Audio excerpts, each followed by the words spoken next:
ಅಮೆಜಾನಿನ ಬೊವಿಲಿಯನ್ ಮೂಲದ್ದಾಗಿದೆ ಅಚೆಚರು. ಆದ ಕಾರಣ ಇದನ್ನು ಬೊವಿಲಿಯನ್ ಮ್ಯಾಂಗೋಸ್ಟಿನ್ ಎಂದು ಕೂಡ ಕರೆಯುತ್ತಾರೆ.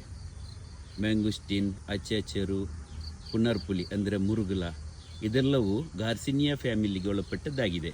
2019ರಲ್ಲಿ ನೆಟ್ಟಂತಹ ಈ ಗಿಡದಲ್ಲಿ ಈ ವರ್ಷ 6 ವರ್ಷದಲ್ಲಿ ಗೊಂಚಲಾಗಿ ಫಲ ನೀಡಲಾರಂಭಿಸಿದೆ. ಹುಳಿ ಮಿಶ್ರಿತ ಸಿಹಿ ಇರುವ ಕಾರಣ ತಿನ್ನಲು ಮ್ಯಾಂಗೋಸ್ಟಿನ್ನಿಂದ ಅದಕ್ಕಿಂತಲೂ ಸ್ವಲ್ಪ ಹುಳಿಯಾಗಿದೆ. ಇದು ಮ್ಯಾಂಗೋಸ್ಟಿನಿನಂತೆ ನೆರಳು ಬೇಕಾದಂತಹ ಗಿಡವಲ್ಲ. ಇದು ಬಿಸಿಲಿನಲ್ಲಿ ಕೂಡ ನೆಡಲು ಯೋಗ್ಯವಾದಂತಹ ಗಿಡವಾಗಿದೆ ಅಚೆಚರು. ಮ್ಯಾಂಗೋಸ್ಟಿನ್ ಹಣ್ಣಿಗಿಂತಲೂ ಕೂಡ ಕೀಪಿಂಗ್ ಕ್ವಾಲಿಟಿ ಈ ಹಣ್ಣಿಗೆ ಜಾಸ್ತಿ ಇರುತ್ತದೆ ಎನ್ನುತ್ತಾರೆ ತಿಳಿದವರು. ಆದರೂ ಕೂಡ ಮ್ಯಾಂಗೋಸ್ಟಿನ್ನ ಸಿಹಿ ಅಥವಾ ಬೇಡಿಕೆ ಇದೆ, ಅದು ಇದಕ್ಕೆ ಖಂಡಿತ ಇರಲಾರದು.